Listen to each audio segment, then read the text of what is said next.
പുറത്തേക്ക് പോവാം. വേണ്ട, ഞാൻ അങ്ങോട്ടില്ല. ആരോടാ പറയാനുള്ളതെന്ന് വെച്ചാ പറഞ്ഞിട്ട് വാ, നമുക്ക് ഉടനെ പോവാം. കുറച്ചു ദിവസം കഴിയട്ടെ, ഞാൻ വരാം. പറ്റില്ല. ഈ നിമിഷം നീ എന്റെ കൂടെ വരണം. അച്ഛനാ വിളിക്കുന്നു. എന്നെ നീ ഓർക്കണ്ട. നിന്റെ അമ്മയുടെ കണ്ണീര് അതും നീ കാണണ്ട. പക്ഷെ നീ കടലിൽ ചാടിയ അന്ന് മുതല് നിന്റെ വിധവയായിട്ടൊരു പെൺകുട്ടി എന്റെ വീട്ടിലിരിപ്പുണ്ട്, സുജാത.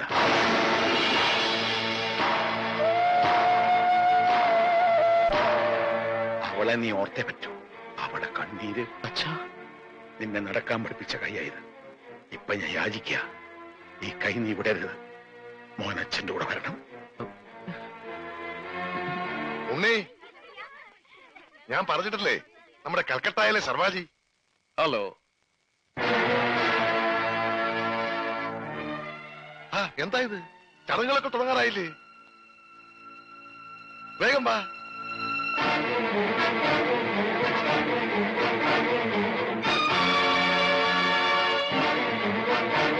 ഉണ്ണികൃഷ്ണ, അവനിപ്പോ ഈ കുടുംബത്തിലൊരു അംഗമാണ്. അച്ഛന്റെ ഉണ്ണികൃഷ്ണനല്ല. അതെങ്ങനെയാണോ അവൻ എന്റെ മോനല്ലാണ്ടാകണേ? എന്റെ ജോലിക്ക് എന്നേക്കാ വലിയ അവകാശം ഇവിടെ ഉണ്ടെങ്കിലേ അതാരാണെന്ന് അറിഞ്ഞിട്ടേ ഉള്ളു കാര്യം. പ്രശ്നം ഉണ്ടാക്കരുത്. ഞാൻ പ്രശ്നം ഉണ്ടാക്കും. ഞാൻ ഇവിടുന്ന് എന്റെ മോനെ കൊണ്ടല്ല പോകുന്ന. ഞാൻ ഇവിടുന്ന് എന്റെ മോനെ കൊണ്ട് പോകും. എന്നാ ചെല്ല്, ചെന്ന് ചോദിക്ക്. ഇപ്പൊ അവകാശം പറഞ്ഞ് ചെന്നാലുണ്ടല്ലോ, അവനെ കൊലക്ക് കൊടുത്ത് ഇറങ്ങി. ചെല്ല്, ചെന്ന് ചോദിക്ക്. നിങ്ങൾ എല്ലാവരും കൂടി അവനെ ഈ അവസ്ഥയിലാക്കിയത്. ഇനിയെങ്കിലും അവൻ സമാധാനമായിട്ടൊന്ന് ജീവിക്കട്ടെ. അച്ഛൻ പോ. അവൻ മരിച്ചെന്ന് കരുതിക്കോ.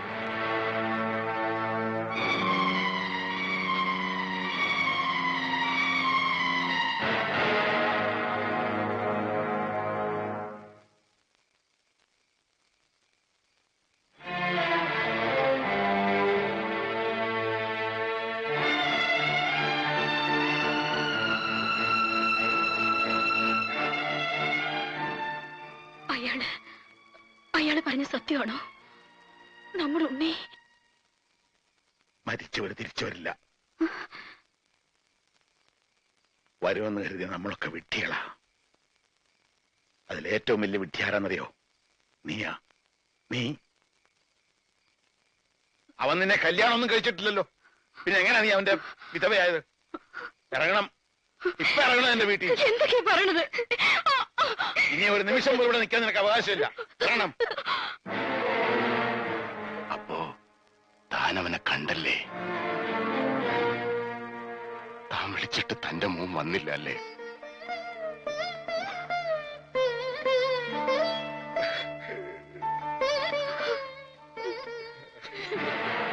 ഇത് ഇവിടം കൊണ്ടൊന്നും തീരൂന്ന് കരുതണ്ട. ഇപ്പൊ മനസ്സിലായില്ലേടി നിന്റെ ഭർത്താവിന്റെ സ്നേഹം? അവന് വേണ്ടെങ്കിൽ പിന്നെ നീ എന്തിനാ ഇവിടെ നിൽക്കുന്നേ? ഇനി ഞാൻ പറയുന്നതിന്റെ മുമ്പിൽ കഴുത്ത് കാട്ടി കൊടുത്തോണം. അല്ലെങ്കിൽ തന്റെ മുമ്പിലിട്ട് മണ്ണെണ്ണ ഒഴിച്ച് കത്തിക്കും ഞാനിവിടെ. അതും നാം കാണും.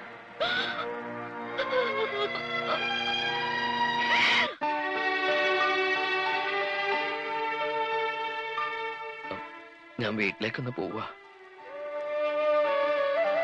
സുജാതയെ കാണണം. അവളോട് മാപ്പ് പറഞ്ഞ് സമ്മതം വാങ്ങണം.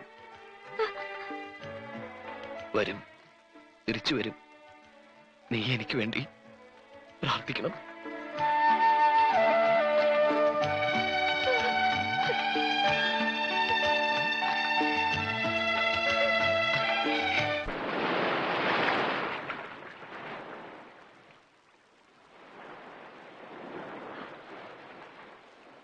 ഉണ്ണി,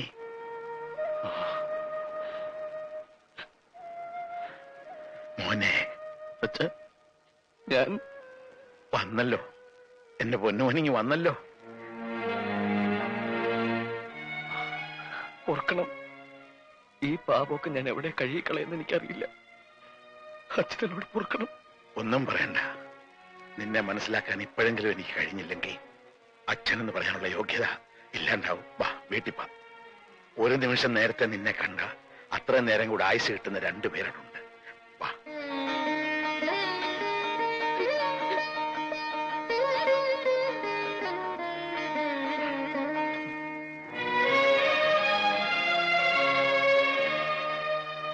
മോളെ സുജേ,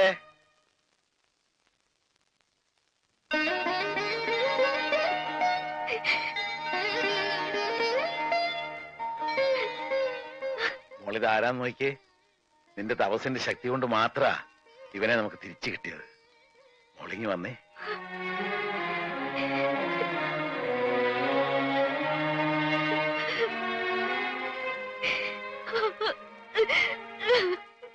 ഇനി മോള് കരയണ്ട. ദേ നിന്റെ ചെറുക്കൻ, ഇവനിനി നിന്റെയാ.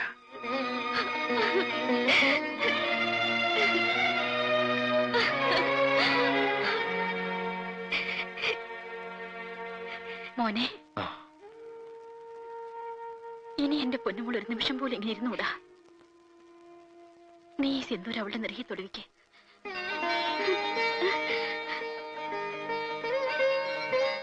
നാളെ എന്റെ വിവാഹമാണ്.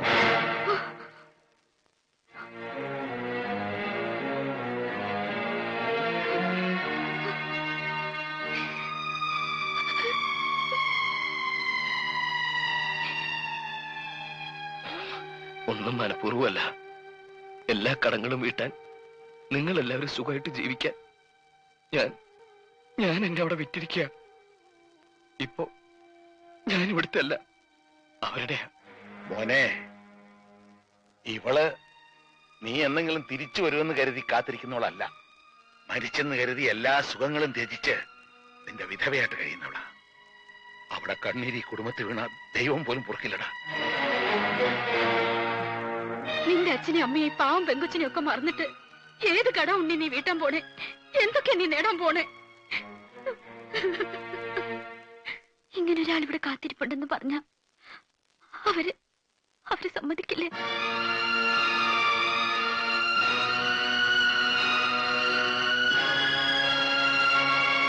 സുജി, ഞാൻ ബുദ്ധിമുട്ടാച്ച വേണ്ടാട്ടോ. ഞാനിങ്ങനെ വെറുതെ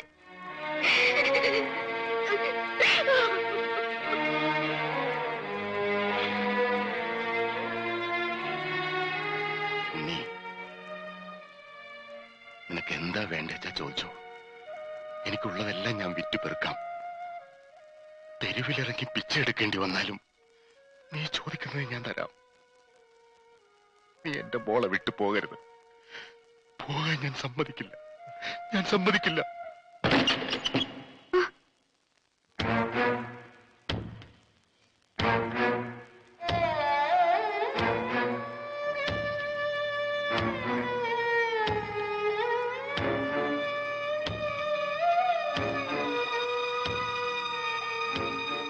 അവനെവിടെ? ഉണ്ണി, നിന്നോട് പറയാതെ അവനെവിടെ പോവില്ല.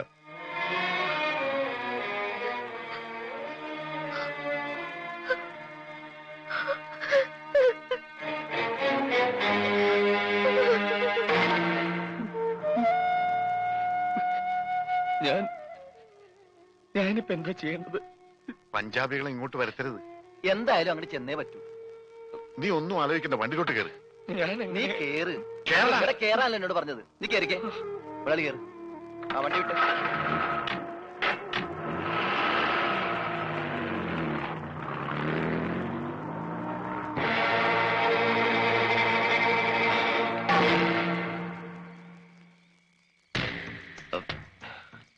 ഞാൻ എന്റെ വീട്ടിലേക്കൊന്ന്. വേണ്ട. ഒരു സത്യം നീ ലംഘിച്ചു. നിന്റെ അവകാശികളെ തേടി നീ പോയി. ഇനിയൊരു സത്യം കൂടിയുണ്ട്. പൂജയെ വിട്ട്, ഈ കുടുംബം വിട്ട് നീ പോവില്ലെന്ന്. ഇനി അതും ലംഘിക്കോ നീ? അവൾക്ക് വേണ്ടി ഒരുക്കിയ പന്തലിൽ ഒരിക്കൽ അവളുടെ കണ്ണീര് വീണതാ. ഇനി അവൾക്കൊരു ചതിവ് പറ്റിയ ഞാൻ കാരണം പൂജ ഒരിക്കലും വേദനിക്കില്ല.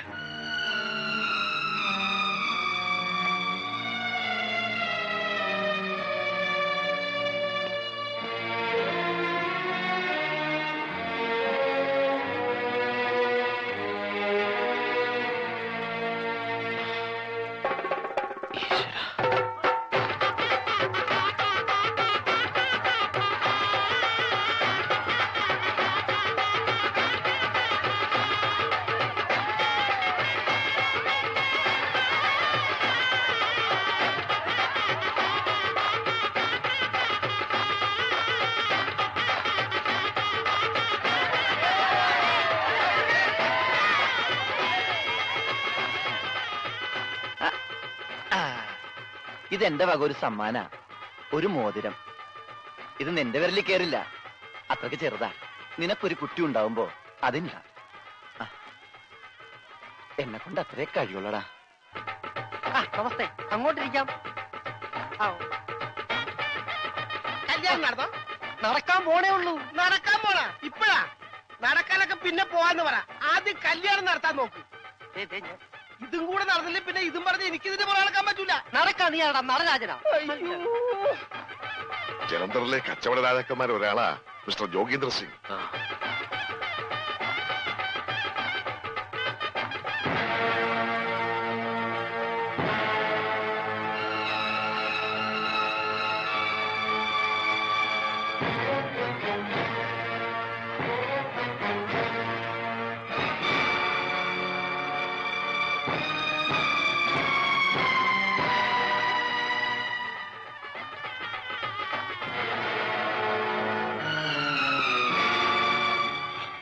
വരണം വരണം.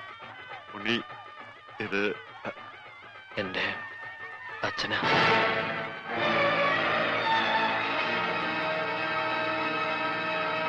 ഇത് ഇവന്റെ അമ്മയാ.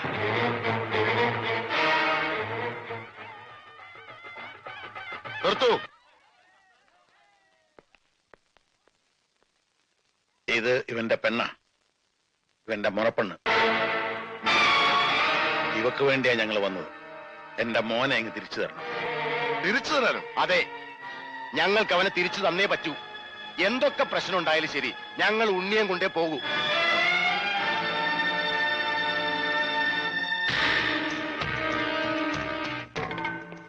നീ ഇവനെ കൊണ്ടുപോകോ? കൊണ്ടുപോകൂടാ, കൊണ്ടുപോകും.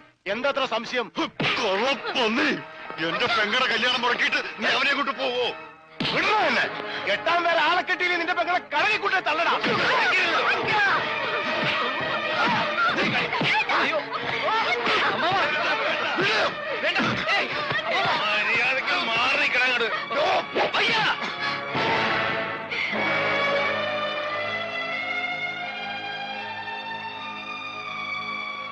ഇത് എന്റെ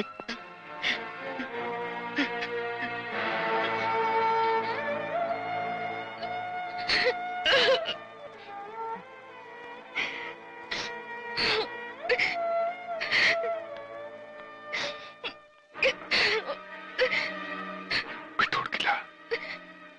ആര് വന്നാലും വിട്ടുകൊടുക്കില്ല.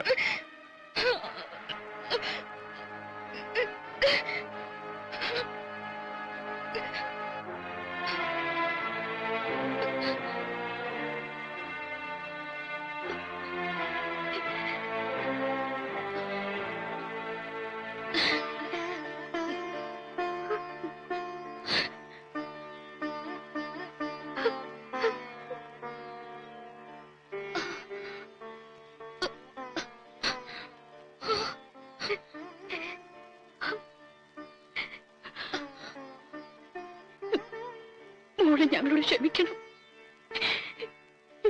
എന്റെ മോനെ ഇങ്ങ് വിട്ടു തരണം. ഇത്രയും നാൾ ഉണ്ണേട്ടന്റെ വിധവാന്ന് പറഞ്ഞെങ്കിലും ഞാൻ കഴിഞ്ഞു.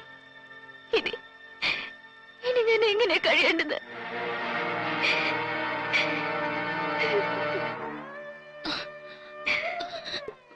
പറ, കുട്ടി തന്നെ പറ.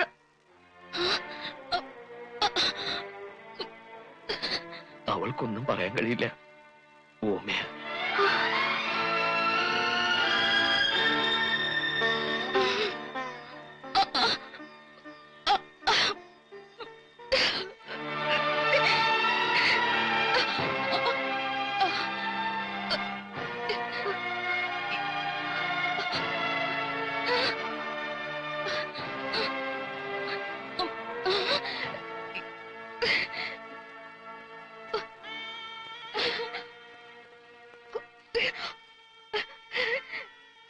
ഉണ്ണിക്ക് വേണ്ടി ജനിച്ച പെണ്ണ്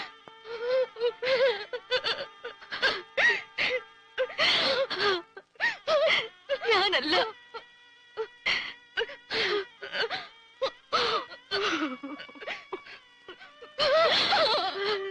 നീയാ.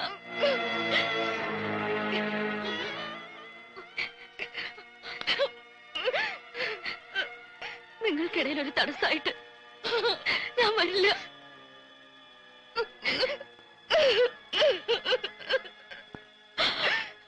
ഒരിക്കലും.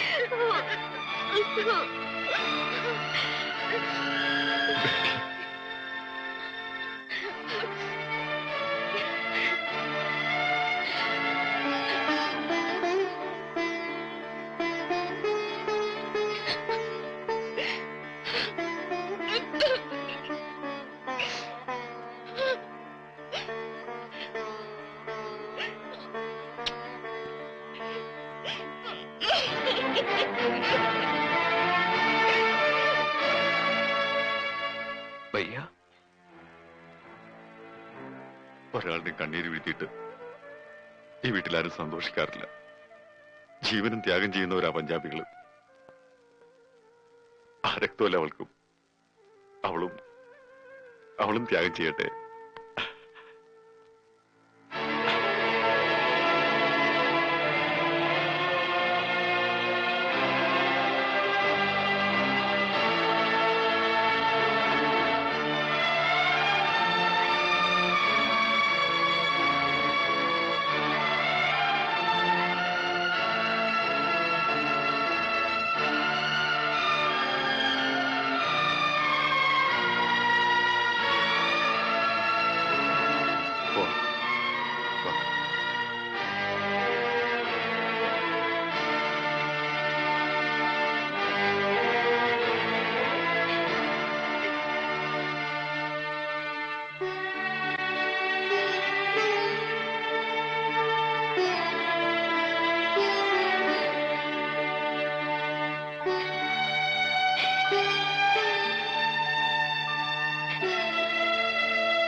മനസ്സിലെ സങ്കടം പറഞ്ഞൊന്ന് കരയാൻ പോലും വയ്യ. അതിനെ വിട്ടിട്ട് നിങ്ങൾ എങ്ങോട്ടാ കൊണ്ടിട്ട് പോണത്?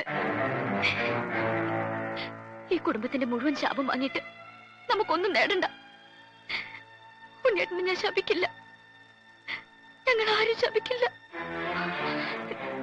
ഞാൻ ഇനി നിങ്ങൾ ആരെയും വിഷമിപ്പിക്കില്ല. വിധവയുടെ വേഷവും കേട്ടില്ല.